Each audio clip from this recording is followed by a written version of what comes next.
Good morning students, welcome in online class 8th class.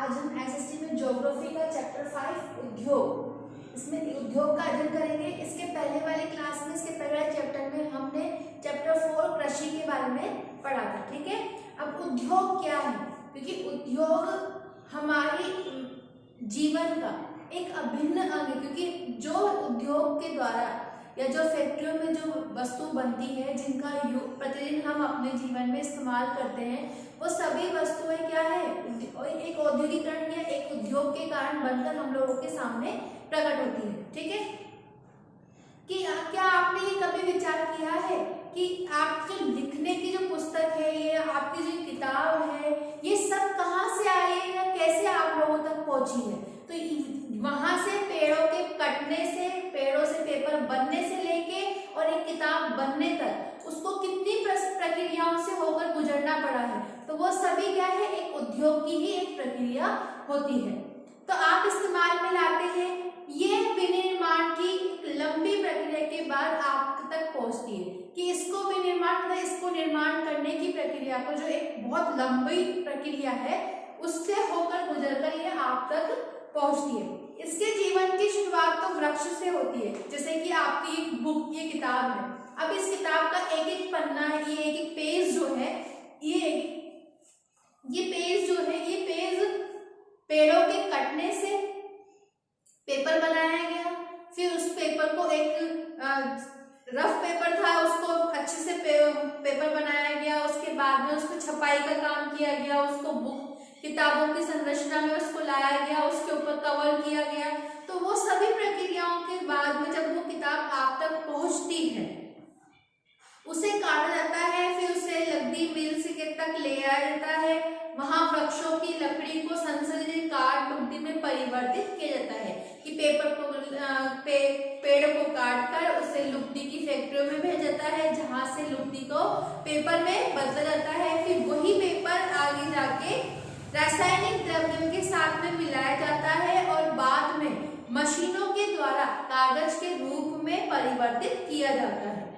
ये कागज press में जाता है और जहां रसायनों से निर्मित इंक के द्वारा जो अंक, जैसे कि अभी पूरी किताब में कुछ ना कुछ लिखा हुआ है, तो ये प्रिंट जो है, तो ये प्रिंट जब उसके ऊपर होती है तो उसके ऊपर उसको परिवर्तित किया जाता है और फिर इसके ऊपर रेखाएं बनाई जाती हैं, उसके ऊपर शब्द बनाए जाते हैं, उसके ऊपर सेंटेंस बनाए जाते हैं। उसके उपरांत पृष्ठों को अभ्यास पुस्तिका के रूप में बांधकर, जैसे कि आपकी अभी ये पेज है, ये सारे पेजेस थे, लेकिन इसको बाद में कवर किया, आपकी बुक के मुख्य पृष्ठ के द्वारा इसको बाहर से कवर किया गया। और फिर बाद में ये पुस्तिका बिक्री के लिए, बेचने के लिए मार्केट में पहुंचती है। अंततः में यह आपके हाथों, वहां से आपको खरीदकर जब यह आपके हाथों में पहुंचती है। अगर देखें तो द्वितीय क्रियाकलाप या विनिर्माण में कच्चे माल को लोगों के लिए अधिक मूल्य के उत्पादकों के रूप में परिवर्तित किया जाता है।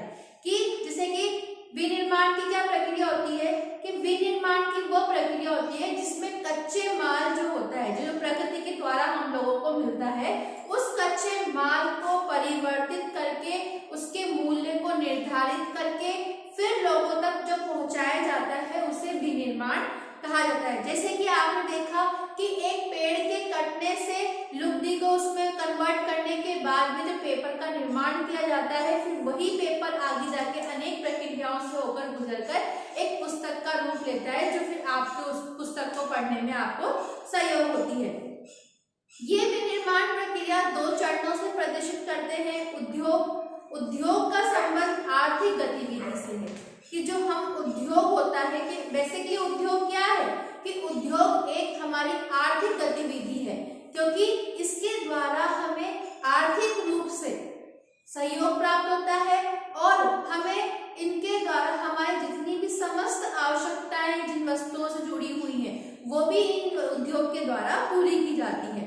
जो कि वस्तुओं के उत्पादन में, वस्तुओं का निर्माण करना, खनिजों के निष्कर्षण में, कि खानों से खनिजों के निकालना, और सेवाओं के व्यवस्था से भी संबंधित है। कि उद्योग क्या है, बेसिकली क्या है उद्योग, कि उद्योग एक हमारी आर्थिक गतिविधि है और वस्तुओं के उत्पादन से संबंधित है और खनिजों के निष्कर्षण से संबंधित है, सेवाओं की व्यवस्था से संबंधित है। इसी प्रकार लोहा और इस्पात उद्योग वस्तुओं के उत्पादन से भी संबंधित है, जिसके बारे में हम अगले उसमें पढ़ेंगे। जो टॉपिक ये होगा कि लोहा इस्पात उद्योग, क्योंकि लोहा क्या है, ये खनिज है जो हमें कच्चे लोह के रूप में, लोह धातु के रूप में हम लोगों को मिलता है। फिर बाद में इसको फैक्ट्रियों में ले जाकर इससे अलग अलग वस्तुओं का निर्माण भी किया जाता है।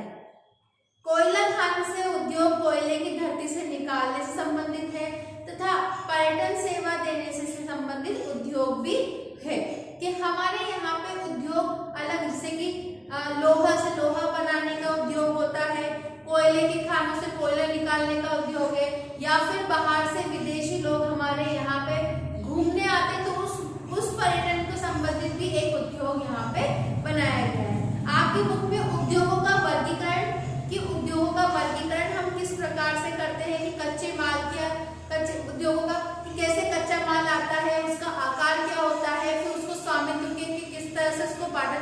लेकिन ये चैप्टर आपके चैप्टर से ये हटा दिए गए हैं।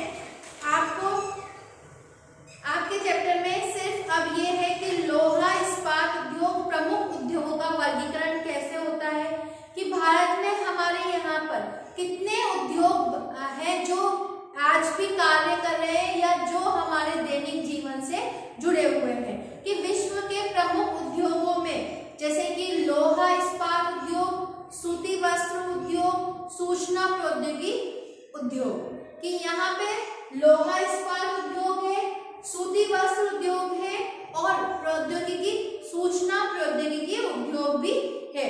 लोहा इस्पात उद्योग, वस्त्र उद्योग काफी पुराने उद्योग है, कि सबसे पहले, क्योंकि हमारे यहाँ पे लोहा इस्पात उद्योग को हमारे यहाँ पे रीढ़ की हड्डी कहा जाता है। अगर देखा है, क्योंकि ये एक बैकबोन है, इंडस्ट्रीज का एक बैकबोन है, जिसके द्वारा यहाँ पे एक आधार स्तंभ पहुंचाया गया है भारत में, जो आर्थिक गतिविधियों को और उन्नत बना रहा है।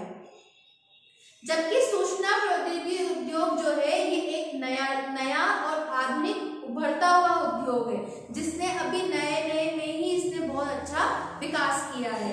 वे देश जिसमें लोहा इस्पात उद्योग अवस्थित है, जर्मनी, संयुक्त राज्य अमेरिका, चीन, जापान और रूस। वस्त्र उद्योग भारत, हांगकांग, दक्षिण कोरिया, जापान, ताइवान में स्थित है। सूचना प्रौद्योगिकी उद्योग जो है मुख्य केंद्र मध्यवर्ती कैलिफोर्निया में है, सिलिकॉन घाटी में, और भारत में बेंगलुरु प्रदेश में है। ठीक है, अब हम पढ़ते हैं लोहा इस्पात उद्योग, कि लोहा इस्पात उद्योग क्या है। अन्य उद्योगों की तरह इस उद्योग में भी बहुत से निवेश है, क्रम है, और कि इसमें किस तरह से इसमें प्रक्रियाओं को शामिल किया गया है, जिसके द्वारा हम इसको और आगे की तरफ ले जा रहे हैं।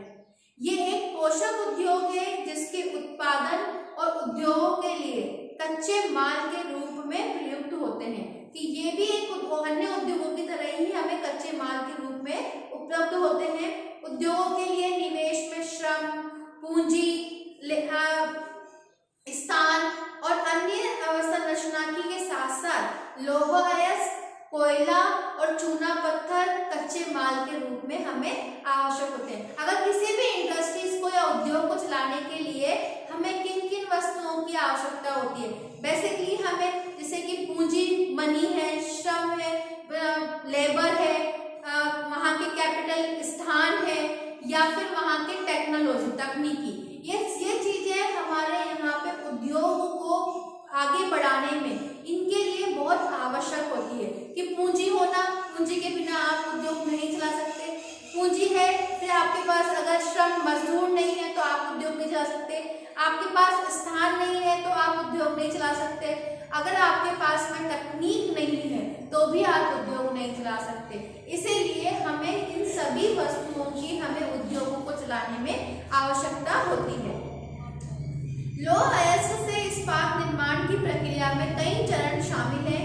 कि कच्चे माल को झोंका भट्टी में रखा जाता है, मतलब एक भट्टी बनाई जाती है जिसमें नीचे से आग लगाई जाती है और उसको पिघालने का काम किया जाता है। ये प्रगलित होता है, इट मीन्स वहां पे वो गलने लग जाता है। इसके बाद ये परिशोधित होता है, मतलब इसके बाद से इसमें शोधन किया जाता है कि अगर इसमें कंकड़, धूल, मिट्टी के तत्व होते हैं तो उनको अलग कर दिए जाते हैं। इस प्राप्त उत्पाद इस्पात होता है जो अन्य उद्योगों में कच्चे माल के रूप में प्रयुक्त किया जाता है। जो इससे पिघलने के बाद में जो वस्तु प्राप्त होती है वो इस्पात होता है, और यही इस्पात अन्य उद्योगों में भी हमारे लिए काम में आता है। इस्पात कड़ा होता है, इसे आसानी से काटा और आकार दिया जा सकता है कि इस्पात जो होता है ये कड़ा होता है कि जिसको हम आसानी से काट सकते हैं या फिर अन्य किसी भी आकार में उसको ढाल सकते हैं। इससे तार बनाए जा सकते हैं। एल्यूमिनियम, निकल, तांबा जैसी अन्य धातुओं को थोड़ी थोड़ी मात्रा में इस्पात में मिलाकर इनसे मिश्रित धातुएं बनाई जा सकती हैं। जैसे कि आपके यहाँ पे भट्टी दी गई है, देखिए इस भट्टी में नीचे से आग लगा के यहाँ पे लोह अयस्क डाला जाता है, फिर उसको प्रज्वलित करके उसमें से जितने भी लोह अयस्क, चूना पत्थर और कॉक जो है उसमें डाला जाता है, फिर उससे वहां पे अन्य वस्तुओं को मिलाया जाता है और अन्य धातुएं उसमें निर्मित की जाती हैं। इस्पात जो है प्राय आधुनिक उद्योगों का मेरुदंड कहलाता है। मैंने अभी कहा था कि इस्पात जो है आज के वर्तमान में अन्य जितने भी उद्योग हैं उन सबके लिए एक रीढ़ की हड्डी की काम करती है। जैसे मनुष्य में रीढ़ की हड्डी के बिना मनुष्य खड़ा नहीं हो सकता, बैठ नहीं सकता, चल नहीं सकता, उसी तरह से यहाँ पे लोहा इस्पात के बिना अन्य उद्योगों का कोई वजूद नहीं है। लगभग सारी वस्तुएं जिनका हम लोग उपभोग करते हैं या लोहा या फिर इस्पात से बनी होगी। जैसे कि अभी आपके स्कूल में ये बेंचेस हैं, ये चूना पत्थर से बनी हुई है, तो इन सभी चीजों का इस्तेमाल हम हमारे दैनिक जीवन में करते हैं। आपके बसें बनना, रेलवे बनना, रेलवे ट्रैक्स बनना, ये सभी चीजें क्या है, लोहा इस्पात से बनाई जाती है। पोत, रेलगाड़ी, ट्रक, ऑटो अधिकांशतः इस्पात से बने होते हैं। यहाँ तक कि आपके सेफ्टी पिन, सुई या फिर जिनका उपयोग आप करते हैं वो सब भी इस्पात से बनती हैं। तेल कूप इस्पात से बनी मशीनों से प्रेरित किए जाते हैं। इस्पात की पाइपलाइन से तेल परिवाहित किया जाता है कि इस्पात से बनी हुई पाइपलाइनों से हम तेलों को एक स्थान से दूसरे स्थान पर पहुंचाने का काम भी करते हैं। खनिजों का खनन इस्पात के उपकरणों से होता है जो भी इस्पात से बनाए जाते हैं। कृषि के यंत्र प्राय सभी इस्पात से बने होते हैं।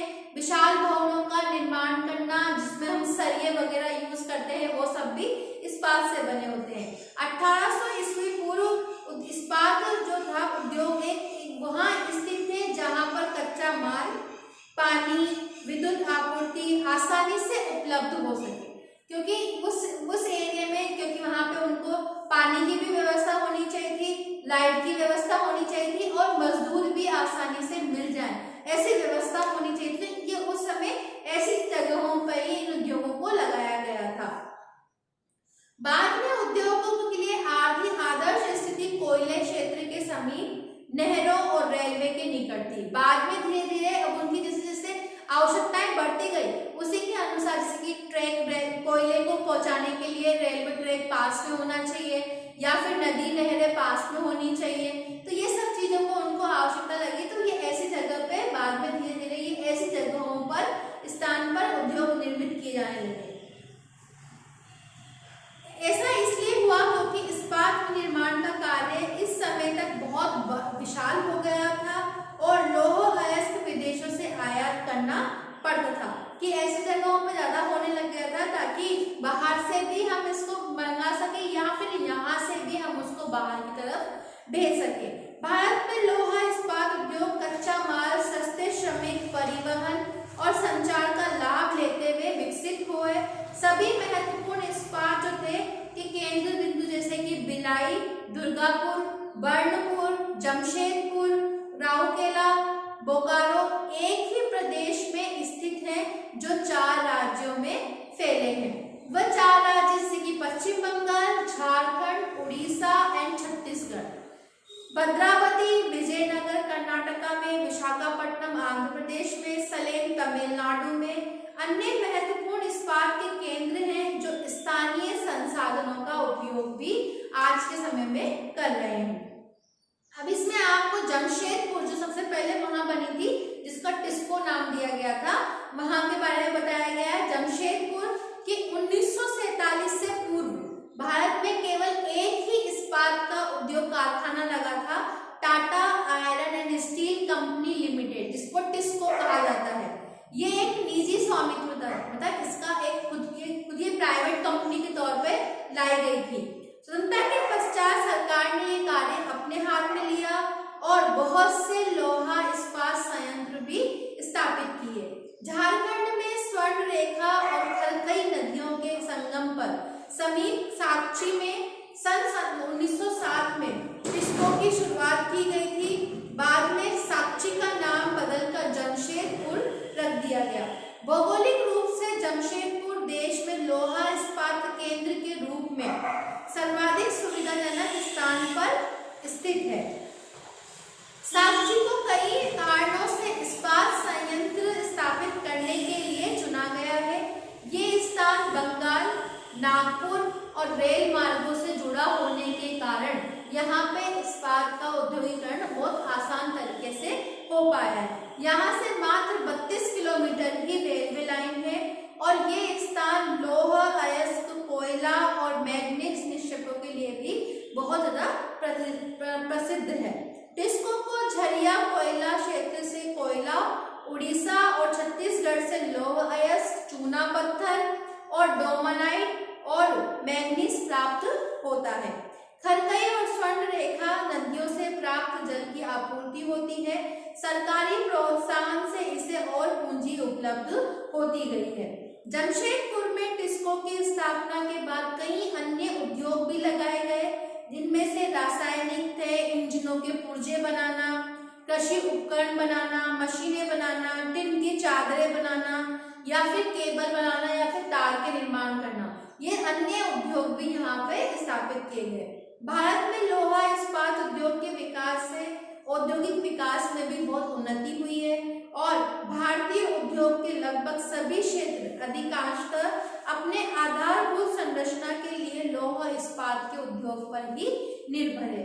भारतीय जो लौह इस्पात उद्योग में सबसे ज्यादा इस्पात संयंत्रों के साथ साथ लघु इस्पात भी शामिल है और यहाँ पे इसमें उसके सहायक अन्य उद्योगों को भी लगाया गया है।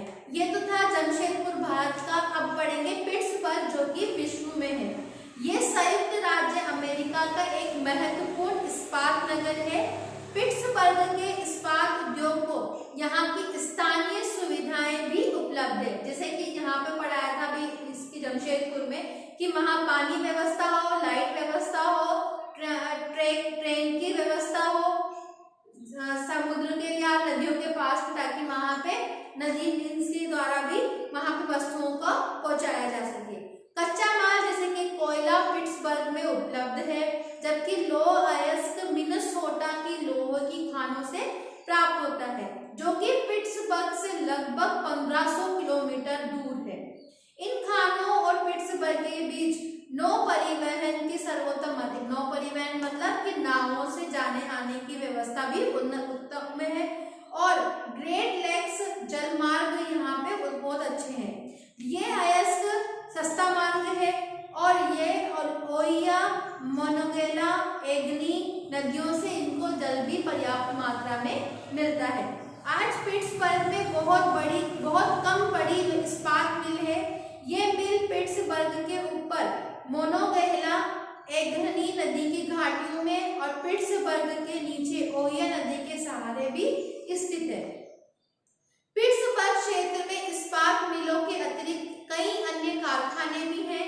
ये रेल पटरी उपकरणों और भारी मशीनों के उत्पादन में इस्पात का प्रयोग भी कच्चे माल के रूप में करते हैं। तो ये तो हमने जमशेदपुर तो हमने भारत में पढ़ा और पिट्सबर्ग जो हमने संयुक्त राज्य अमेरिका में पढ़ा। ठीक है, ये तो था लौह इस्पात उद्योग। अब अगली क्लास में हम सूती वस्त्र उद्योग के बारे में अध्ययन करेंगे। ठीक है, thank you, have a nice day.